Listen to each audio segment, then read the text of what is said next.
The hour of 5 o'clock having arrived on the 2nd of September, 2025, I'll now call to order the City of Racine Executive Committee.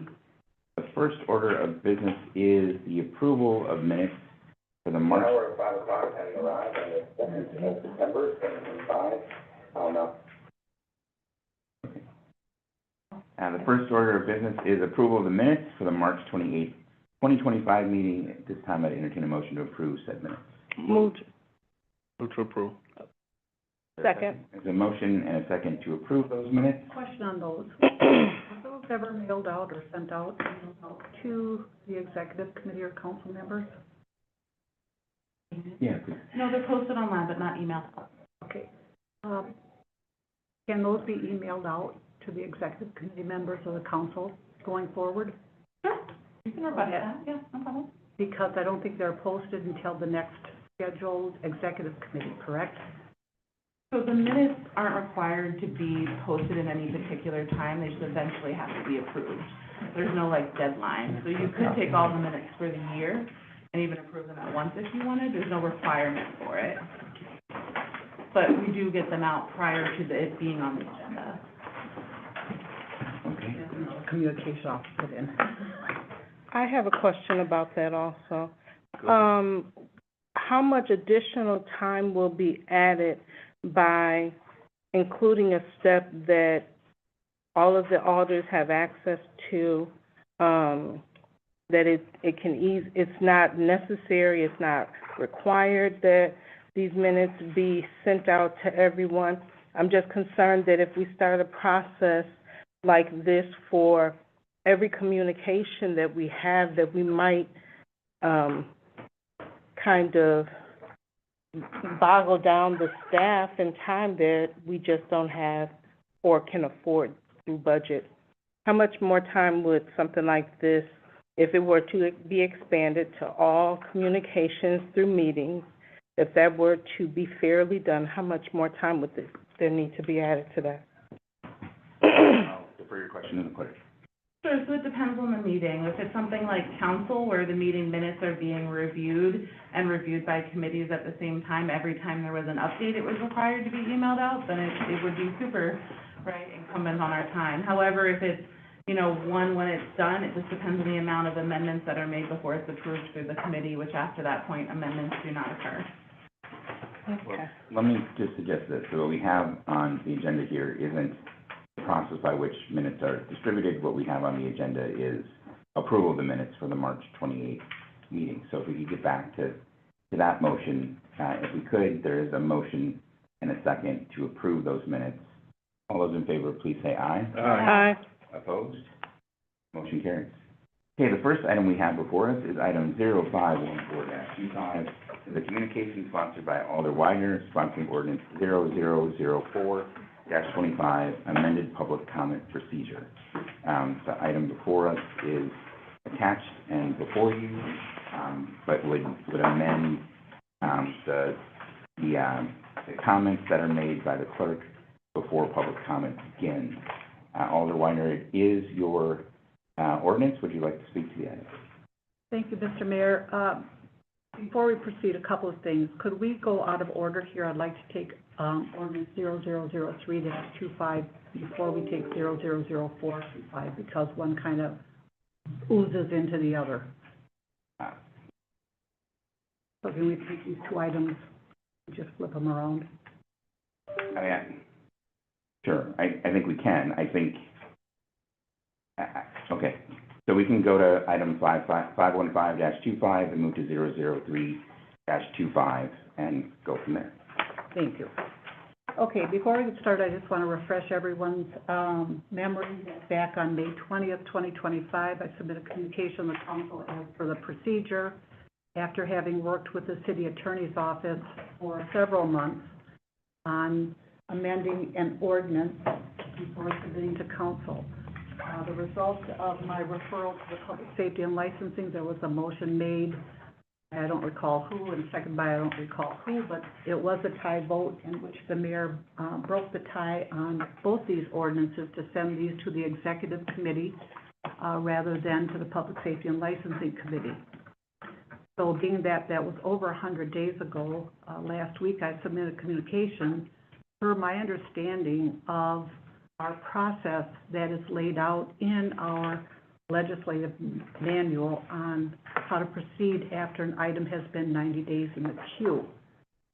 So just to refresh everyone's memory as well, looking at the League of Municipalities Parliamentary Procedure, FAQ number 4, mayors and village presidents do not have general subject matter control over common council or village board agendas, nor do they have unilateral authority to make agenda rules under state law or parliamentary procedure rules. A governing body may choose to create agenda rules, but a rule granting the mayor or village president exclusive control over agenda matters would likely be an unlawful delegation of the body's legislative authority. So with that being said, I do have a question for the city attorney. And as I have submitted two communications to the city clerk's office in a timely manner last week, a referral to the public safety and licensing, these two ordinances, and rather than those communications going to council for a referral to public safety and licensing, someone followed, I think erroneously, the after 90 days in the queue. So what it says in our legislative queue, that after 90 days in the queue, you email the clerk and request an item for the council. The item needs to go to council. It needs a vote of 10 or more to pass. And then if passed, the item is placed on the next council agenda. And then it says, the ordinance states the following: if more than 90 days have passed from the date a communication was made available to a standing committee chair, and the communication has not been placed on a standing committee agenda, or no committee action has been taken on a communication placed on a standing committee agenda, any alderperson may request the common council direct a standing committee consider such a communication as follows. The clerk shall directly refer any request to the common council meeting, consistent with the requirements of the Wisconsin Open Meeting Law. So upon the affirmation of 10 of the aldermanic members of the common council members, the communication shall be placed on the agenda for the next meeting of the standing committee for consideration. So my question for the city attorney is it appropriate for the executive committee to take up these two ordinances this afternoon, or should the communication with the referrals to the common council take precedence over the mayor having called this executive committee after those communications had been submitted? City attorney?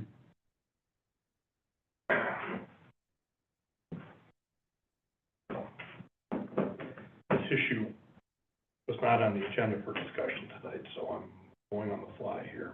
I can So ordinance 2-117 sub C says, if more than 90 days have passed from the date a communication was made available to a standing committee chair, if the communication has not been placed on a standing committee agenda or no committee agenda action has taken place, the alderperson may request the council. So what you read in the legislative manual is consistent with the ordinance. My understanding is these two items were referred to the executive committee. This meeting precedes the common council meeting. If this executive committee, as a standing committee as defined by ordinance, considers and takes action on these items, the executive committee has done what it was supposed to. It was directed by the common council to take these up. Presumably, then the items would be moot on the common council meeting tonight because the committee to which they were referred would have action. So that's my initial reaction. Alder Weiner, would you like to speak to the item itself? As soon as we get some clarity on the correct procedure here, because I had met with the city attorney in regards to those communications prior to submitting those, and it was my understanding that the communications that I submitted, rather than go to the council president to be received and filed, would go to council for an action, being that the chair of the executive committee failed to put those items on an agenda within the 90 days that it was stuck in the queue, or what I call the black hole. Well, the ordinance doesn't say that they must be on a committee agenda within 90 days. It just talks about what happens if more than 90 days is passed, the next actions that can occur. Okay. Well, thank you for that clarification. With that being said, yes, I'm ready to take up those two items. Again, with item 0515-25 per your request.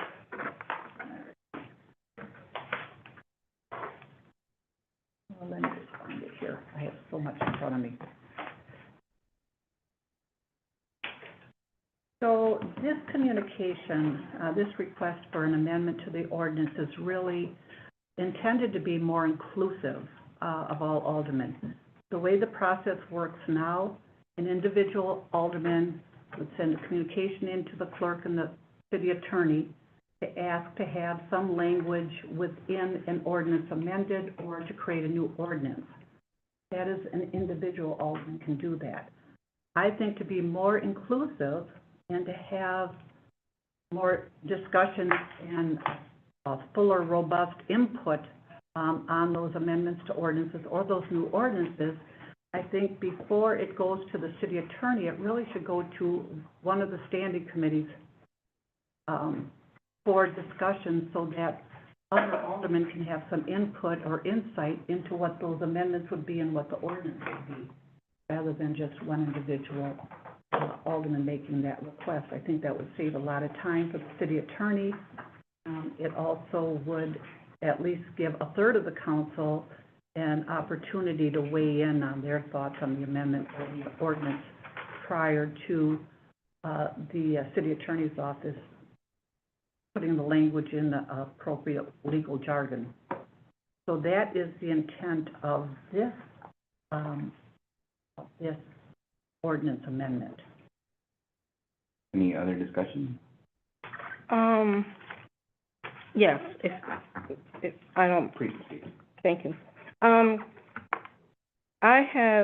I've been on city council now for a while, and I wasn't on city council prior to the changes that Alder Widener and some other alders have changed to the ordinance, but since being on city council, I've had a chance to walk down the lane of the changes that have been submitted to various ordinances, and I haven't found it to save time.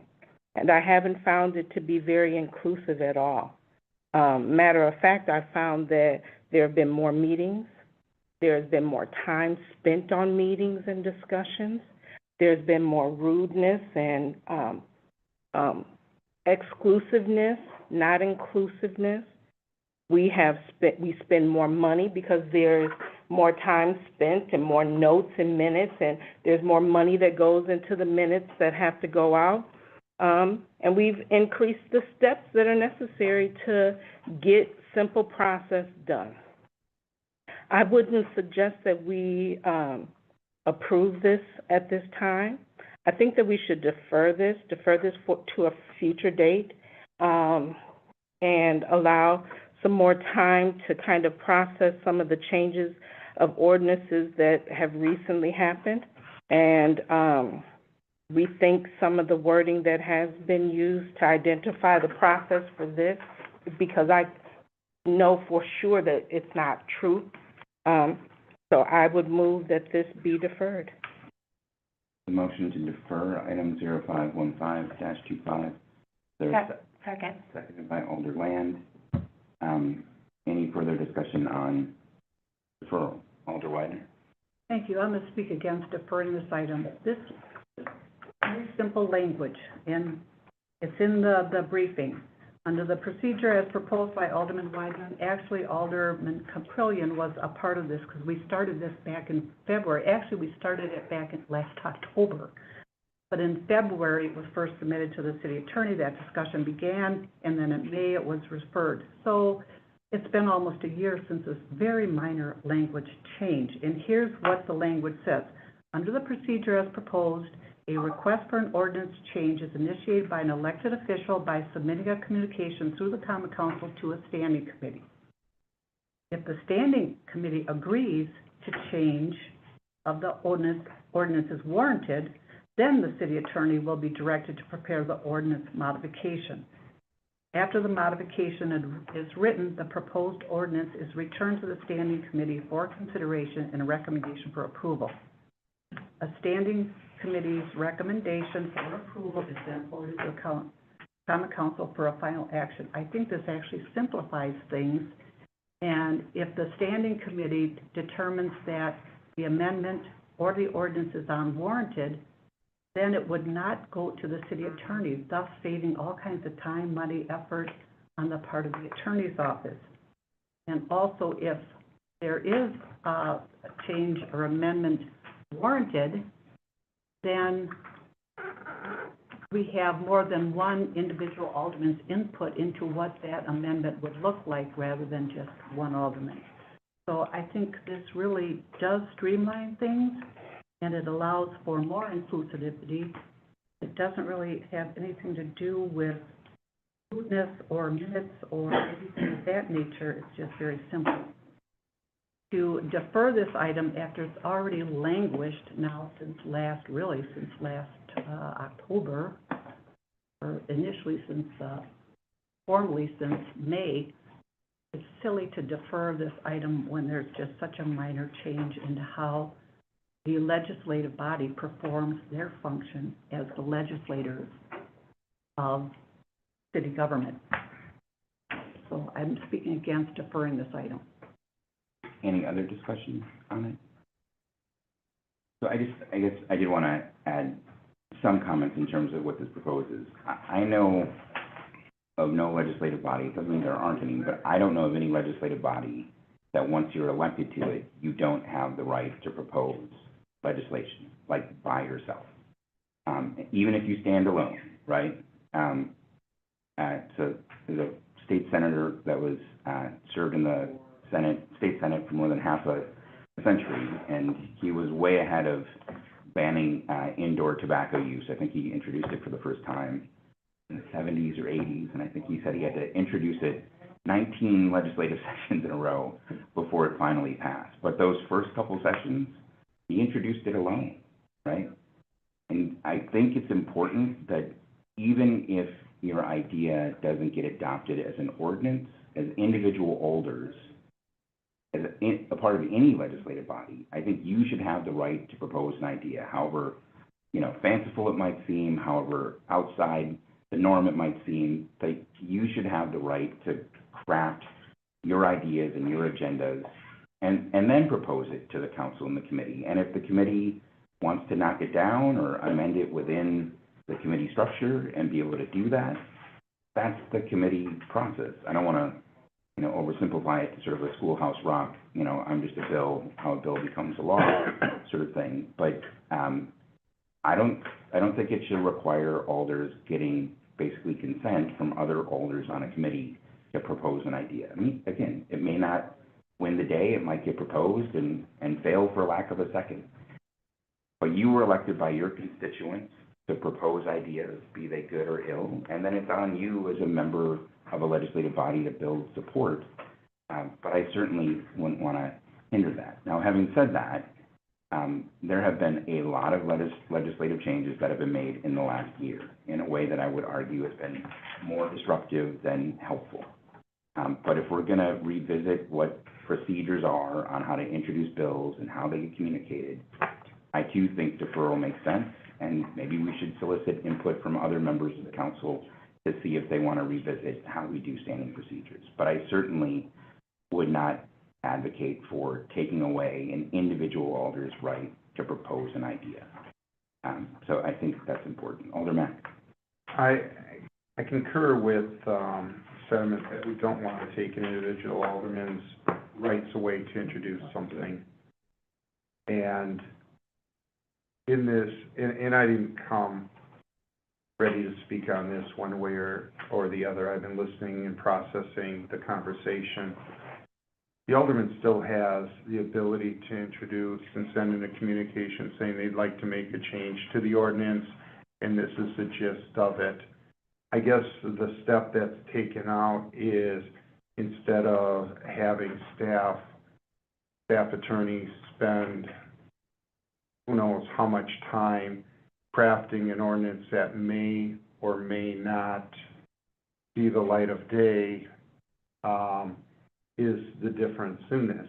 And I think there's some merit to having the individual alderman send in a communication saying, I'd like to see a change to the ordinance, this is the gist of what I'd like to see, and having it sent to a committee. Personally, I think any change to an ordinance, unless it's specific to a committee. For example, if it was something changing the committee, something that the Public Works Committee has jurisdiction over, it should go to the Public Works Committee. Same thing if it has to do with alcohol licensing, it should go to Public Safety and Licensing. Something broader like this should go to a committee of the whole for robust discussion and input. And instead of having staff draft an ordinance ahead of time, see where it goes with something like the committee of the whole and see what input is offered, because then it's easier for, I'm thinking, the city attorney and the staff to draft an ordinance that captures input from the majority of aldermen. So I'm not seeing this as a major procedural change that's going to disrupt things. If anything, it's going to save us time on the city attorney's side. So I would probably be in the minority, but we'll be voting against deferring. Any other discussion on the motion to defer? Yeah, Alderman Weidner. thank you. I have no concern about deferring this. These ordinances have been waiting for over 90 days in the queue for these to come to the committee for the first time, because the executive committee does not meet on a regular basis, just at the whim or the will of the chair, which is the mayor. This could languish out there for another 6-8 months to make a minor change. I think it's very disrespectful to an alderman. The mayor talks about, every alderman should have the right to propose an ordinance. Well, this alderman has done that. And the response to that, proposing a simple amendment to the ordinance, is going to now be deferred for who knows how long. So my concern is that by deferring this item, you really are tabling it. And that no alderman should have to wait over 3 months to have ordinance be discussed or amended or proposed or made or created. Our job as aldermen is to do the legislation, and we are being prevented from doing that by the will and the whim of the chair of the executive committee. And there are members of the executive committee that are complacent and compliant with the request of the chair, and I think it hog ties the majority of the city council, and I don't think that bodes well for the common council. Any other discussion? I'd like to, Alderman? No. Oh, Alderman? Alderman, yeah, sorry. thank you. Third time's a charm. I'm in the back. I've heard the statements of a small process change, a small change this, and the changes that have happened have not been small. They have not saved time. They have not saved money. And to include a process that would take up more of my time, I have the right to have a life-work balance, and this is voluntary. There is a process already in place in which we get something done. And the attorney's office, you're saying, is the only office that would benefit from this or not benefit, and they're not the ones that are making this communication. I really think through what I have seen, current practices predict how things will go in the future. And again, we've had more meetings, we've spent more time, we've had additional steps, we've spent more money. We have created a board that is contentious with each other, and I don't want to spend more time with some of these alders. I really think that we should not be changing a process that's already been fine, that the attorney's office has not complained about. Let's move forward. Let's defer this until we can come up with, till we look at this a little bit better.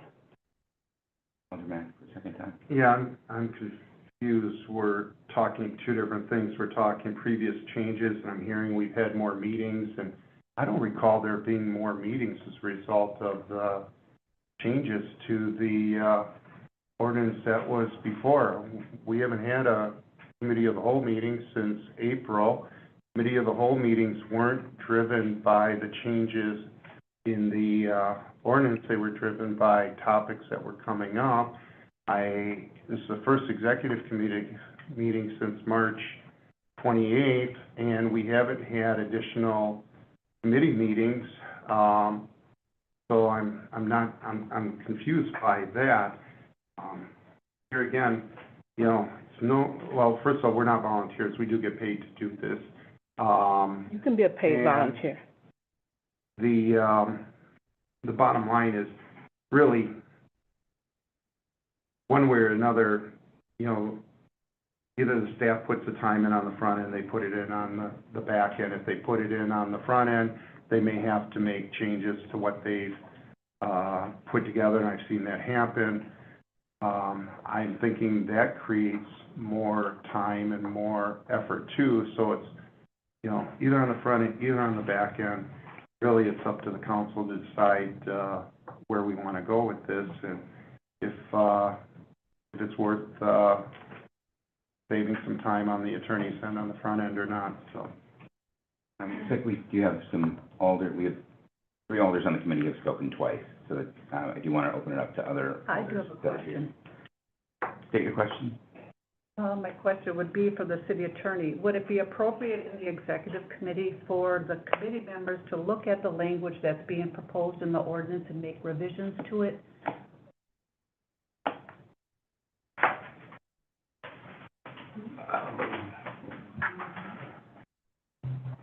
Sure, they could pose revisions to it, I'm not gonna. The motion that we have before us is to defer. Not to change anything. Right. Alder Davis, you have your hand up. Thank you. Just a couple of comments, I won't hold us long. Legislative work is not easy, that's one thing I wanted to say. And I want to agree with, I'd like to agree with Earl's remarks with this would best, I feel, in a committee of the whole meeting so that we actually can have all orders vocal on what this proposed change may look like.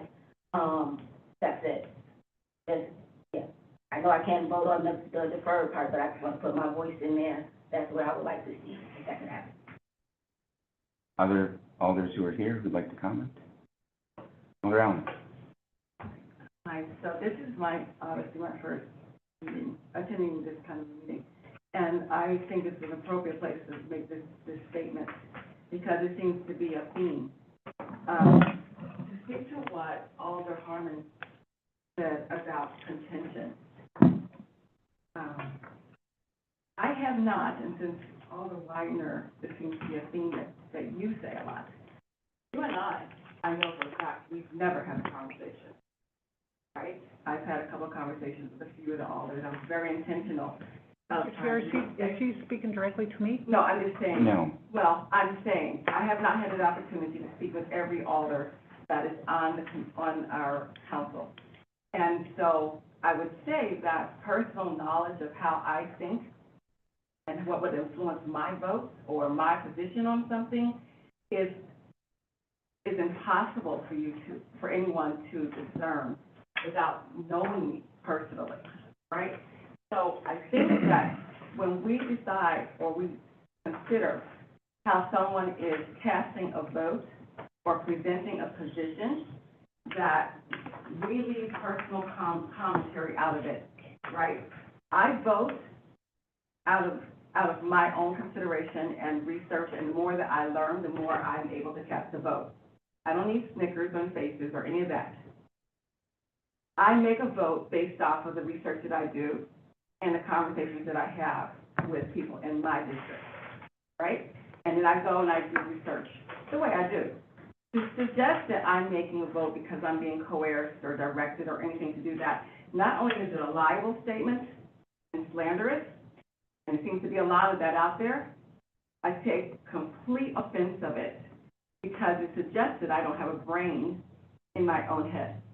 So I would suggest that when we go forward for conversations like this, supposedly we're making these, having these conversations and considering these ordinances and things for the betterment of the city, right? So you should be able to make your comments in that regard without trying to lowball or insult another person while you're doing it. That includes the expressions on your face and looking up in the air like someone's gonna fall and hit you. Alder Allen, if you direct your comments to the chair, please. Alder Pavone. I would just like to say, I mean, I've heard what's going on. I'm not a voting member of this committee, but I would not be in favor of something like this simply because power to legislate is your power of your own. It's vested in you. It's why you were elected. Well, pay volunteers, not pay volunteers. You ran, you won. This is the job you have to do to legislate. And if you take that power and then you try to give it to a subcommittee, right, then who's the chair of that committee that gets to decide when that's being heard at that point in time? That is not a power I'm willing to relinquish, and I don't think any of my colleagues should be willing to relinquish that power. The time to hear something like this, I don't think, though, deferring it to another committee, executive committee meeting would be appropriate, just because who knows how long it'll be until we have enough items to stack the agenda to call one. It may be more appropriate to defer it to the committee of the whole, so we can have that robust debate as a legislative body, and you know, with 25-ish minutes left of this meeting, be able to get things moving along. So I appreciate you taking the time to let me give my comments. Any alders present who would also like to comment on the motion to defer on item 0515-2? I'd like to make an amendment to the motion. Sure. I'd like to make an amendment that this be referred to the committee of the whole for discussion by the entire council. Second. I don't know if you can do that in the middle of a motion to defer. Because we by. haven't voted on the current. I think if the motion to defer fails, your motion to refer would be in standing. But Does we'll the city attorney have a ruling on that? ask the city attorney, so. I'm not a parliamentarian, so.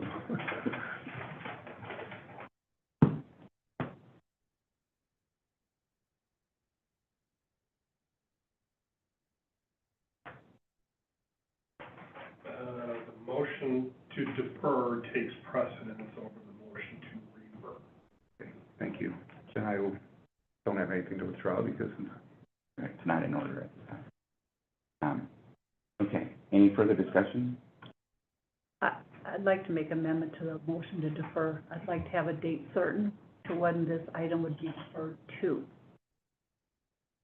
I guess I would say it would be my intention to, the budget is introduced October 20th. It would be my intention to have another meeting on this topic and items regarding process before the budget is introduced on October 20th.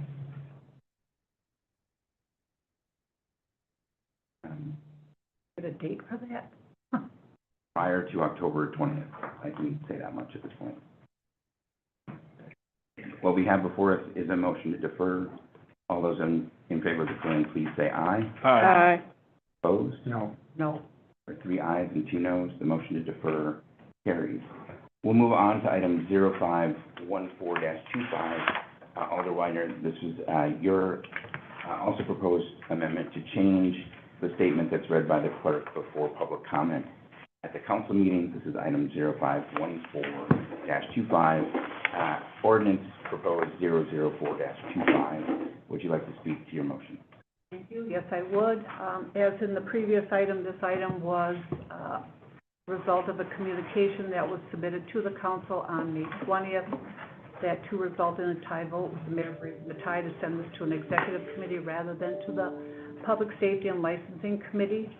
And as you can see from the documents that are attached to this item, this is really very simple. This is in regards to the comments that the clerk makes to the public during our public comment period. And just to give you a little history, when I first came on the council in 2000, we did not have a public comment period. as having had a tour of the city of Kenosha with Mayor Antoridium at the time, and knowing that Kenosha had a public comment period. I first introduced the notion in 2000, I think it was in 2001 perhaps, that the city council approved having a public comment period. At that time, the comments that were made by the clerk's office prior to the public comment period was that the council has established 30 minutes before the council meeting for public comment. We did not have any restrictions on what people could say or the length of time that they could say it. The only thing we did ask of the public commenters is that because we only allocated 30 minutes of our council to public comment, if they could try to keep their comments to 3 minutes out of courtesy to other public commenters. And that's basically what the language was. That, the comments now made by the clerk's office, you can see is in the ABM that was presented by the city attorney, and I don't have to read them, we hear these comments made prior to every council meeting. But I have proposed just a simpler, more welcoming and more inclusive language. I should say, along with Alderman Trillian, back in last October, which went to the city attorney's office in February, and then came to council in May. So it's just really a very simple change in the language, which states that public comment provides citizens an opportunity to share feedback with the common council. While common council members cannot engage in direct dialogue during this time, they are here to listen to your input. We encourage you to submit any detailed concerns in writing to either the city clerk's office or specific aldermen, where they can properly be documented and directed for response. That way, it's not as offensive saying you can say this, you can't say that. So anyway, that was our proposal. So I'd just like to ask if the city attorney and or clerk could comment on the evolution of the current language and why it's there and why it evolved. Attorney Letton, do you want to address that? This is an area of law that has developed over time, and I think that my recollection that the purpose of this was, in fact, to provide some limitations. The concern is, without going too deep into, I was going to say esoteric, but broad areas of the law with regard to speech generally, a concern I would have, this, frankly, what existed before and what this would do is more than just what the clerk would say. It would substantively change what can be addressed during public comment period. There's this concept of public forum that people, I'm sure, are aware of. There's one that's known as a traditional public forum. Think of it as town squares or sidewalks and streets where people can kind of say whatever they want to do, whatever they want, express whatever opinion there is. And there's several of them, but another one is known as a limited public forum, which is when a government specifically limits the ability of speech to be presented to certain topics or certain people. And in this case, the language that's in the current ordinance limits this to ideas or concerns regarding the city of Racine and some other issues that the Common Council, when this was passed, decided was important. The problem I see, and frankly, if you did a YouTube search of public comment at public meetings, you'd see a lot of problems.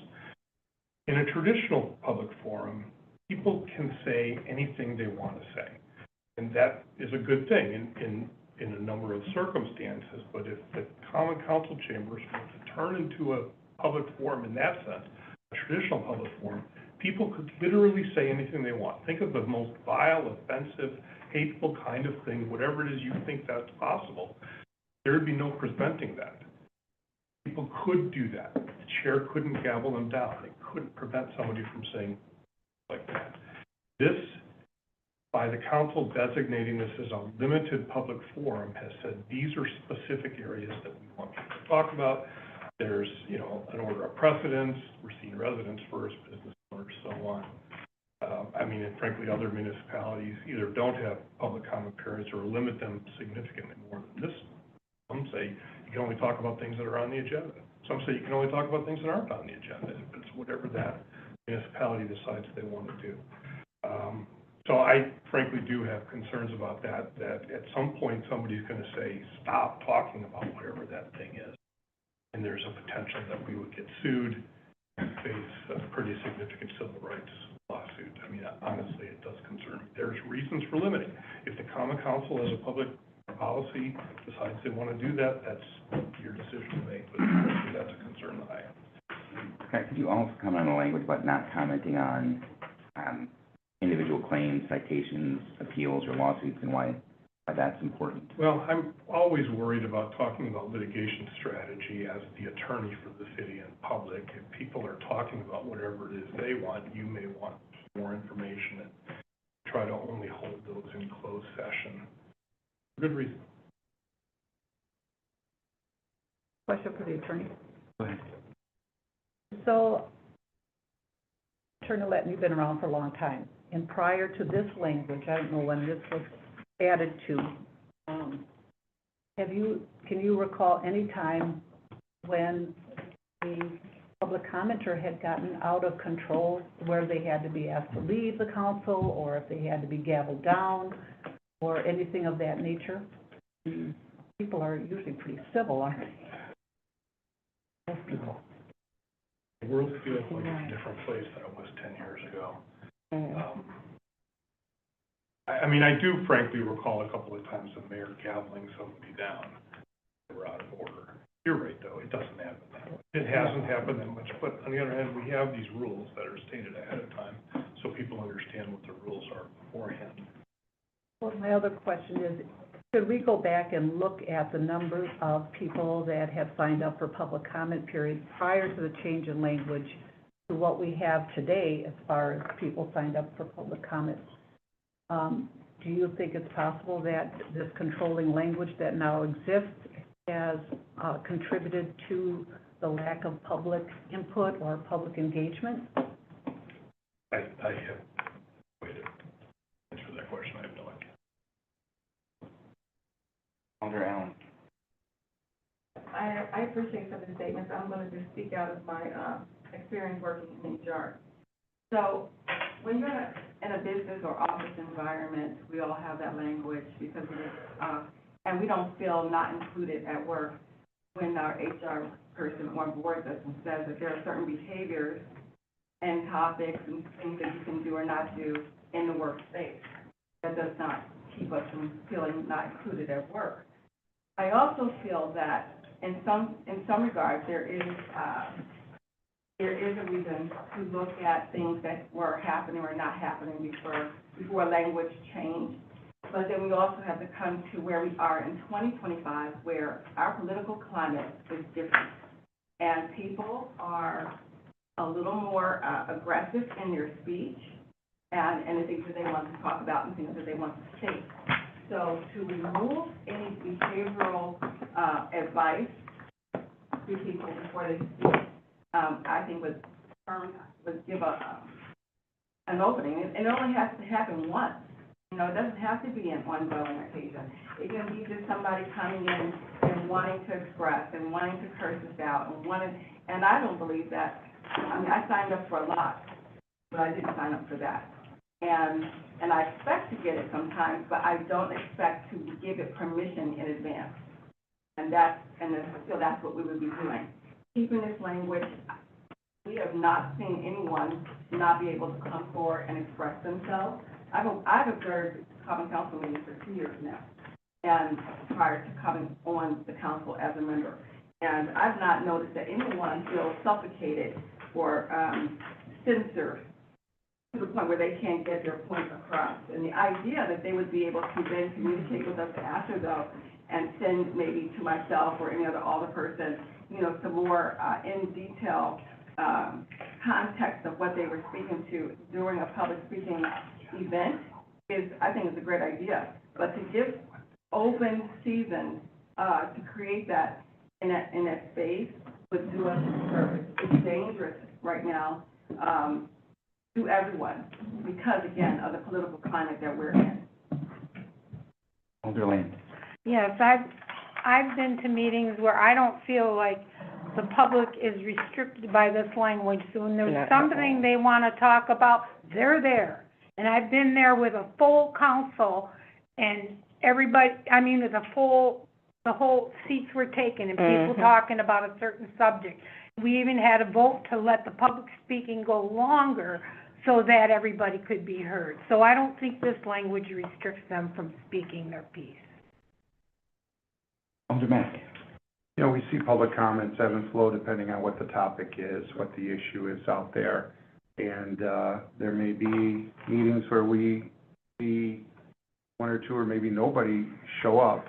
And then there's others where, as was mentioned by Alderman Land, that, it's a packed house and we've, on occasion, even though we have a rule of 30 minutes of public comment, we voted to exceed that because we wanted to allow the public to be heard.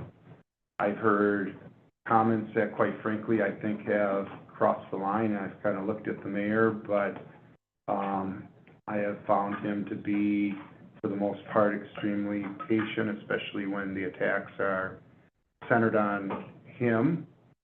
And yet I'm going to talk about this tonight, where we hire professionals to give us their best judgment regarding the issues before us.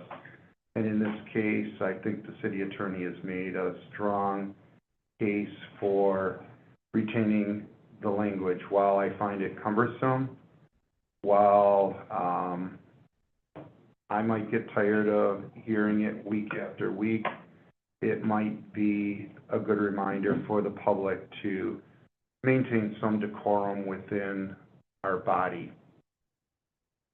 Well, I'll just make a couple comments about it that I think are important. So, first of all, I think the 3-minute rule is a good measured approach to take with people. If you say sort of people can do it unlimited, then you're going to get people who are going to essentially want to filibuster, like they're going to keep talking about it until they feel like they've been heard, which I can appreciate. 3 minutes is, look at other communities. Other communities give 1 minute, 2 minutes, 3 minutes. So we're on the higher end of time that we give people to comment.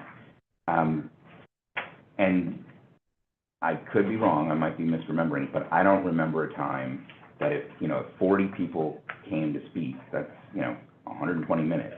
They all wanted to take 3 minutes to speak. We've never sort of said, 30 minutes are up, we don't want to hear from the public anymore. So if you take away that 3-minute lapse, it could get to a place where the first, whoever gets there earliest, wants to sign in first, they can, sort of consume all of that time and then leave very little time for their fellow citizens and neighbors to be able to comment on what they care about too. So part of it is just being, willing to share the time that is there with other parts of the community. So I think retaining that part of it is particularly important. For the reasons that the city attorney stated, I think it's important to retain language that we do have. However, I do want to give Alder Weiner a compliment on her last sentence in her proposed comment changer, which is change here to procedure, which is we encourage you to submit any detailed concerns in writing to the city clerk's office where they can be properly documented and directed for response. I think that would be a nice addition to our current policy. I think that would, I don't think that takes away from any of the things that we currently do and has the protections and the decorum and the expectations that we lay out for the community, gives everybody 3 minutes to talk. But I do think that this language, where we encourage people to submit in writing, would be helpful. Occasionally people do, but more often than not, they don't. But maybe just stating, like, hey, if you really want to make sure, this is communicated effectively, in addition to your comments, please submit something in writing. Alder Mack? As I look at our current policy, the one item that kind of sticks out and that we never follow is we say when a group of people representing one viewpoint wishes to address the council, one person should be appointed the designated speaker for the group. We don't follow that. I've seen it twice. Okay. But you're right, more often than not, you might get 10 people to come to speak about something. They all want to give their take on it. I'd like to make an amendment that we delete that line and add, after the last sentence, City of Racine, the, language from the proposed, we encourage you to submit any detailed concerns in writing to the city clerk's office where they can be properly documented and directed for response. I second that. Could we add to that? And you want to, hang on, I just want to make sure I've got what this motion is. And you want to put that just at the end there, or right before there will be blank speakers? Yes, right before there will Okay. be blank speakers. And then, It's nice for us to know how Yeah. many speakers are signed up. and then for the group of people thing, are you proposing changing should to may, or you want to strike the word? I'd strike it all together. I mean, we'll say, on the couple times when it's happened, it has moved things along when people are willing to do it. But you want to strike it altogether? Yeah. Okay. I've only seen it used twice, so it doesn't happen often, so, all right, so I just want to make sure I'm stating your motion, to amend this correctly, Alder Matt. You want to, replace the proposed public comment procedure with the current public comment procedure, but you want to add the submit in writing sentence at the end of the proposed procedure just before there will be blank speakers this evening, and you want to strike the sentence, when a group of people representing one viewpoint wishes to address the council, one person should be appointed the designated speaker for the group. Am I accurately Correct. describing? Okay, and that's been seconded by Alder Herman? Okay, great. You want to speak to your motion? No. Okay. I'd like to amend that motion.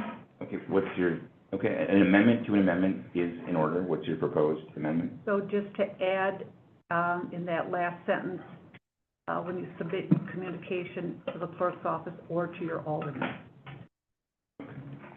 Would you accept that as a friendly Yeah. amendment?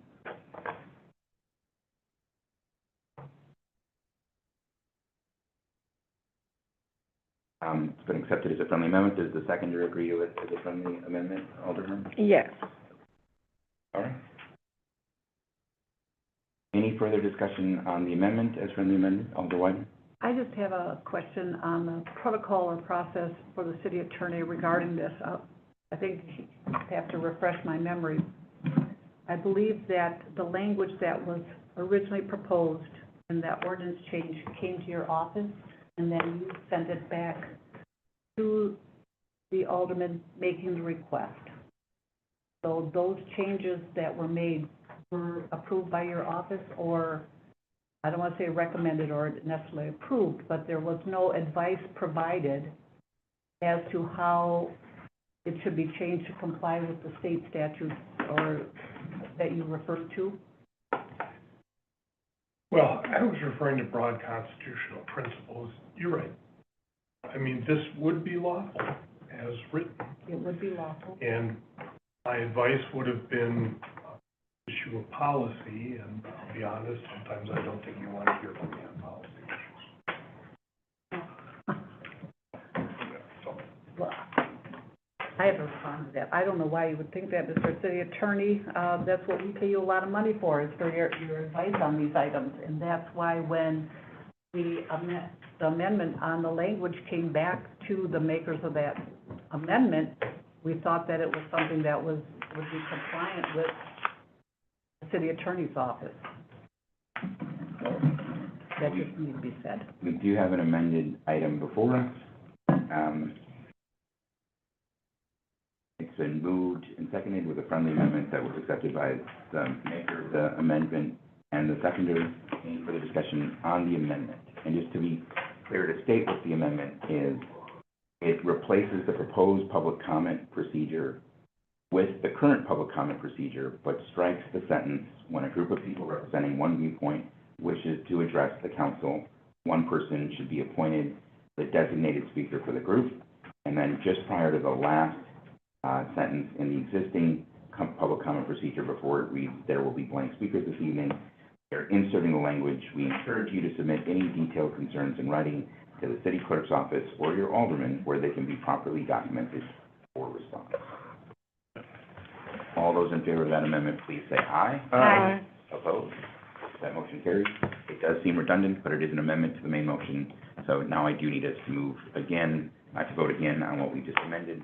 All those in favor of the motion as I'd Alderwoman like to speak to the amended? amended. Okay, And that I'm gonna vote, even though I support the amended language, because it did give a little bit, I'm gonna vote against this change and stick with what was originally proposed. It did suffice for the city attorney's office, and I guess I have more faith in the public than what the language that is outlined in the statement that's made at the beginning of every council meeting implies. So I still think that the language is too harsh and it discourages public comment period. And I'm not gonna say the reason why we see fewer and fewer people coming to public comment. I do think it is a contributing factor, so I'm gonna vote against, the little changes that were made. any further discussion on the main motion as amended? Seeing none, all those in favor of the motion as amended, please say aye. Aye. Opposed, that motion is carried. This does exhaust our agenda with 3 minutes to spare before the council begins down in chambers at 6 o'clock.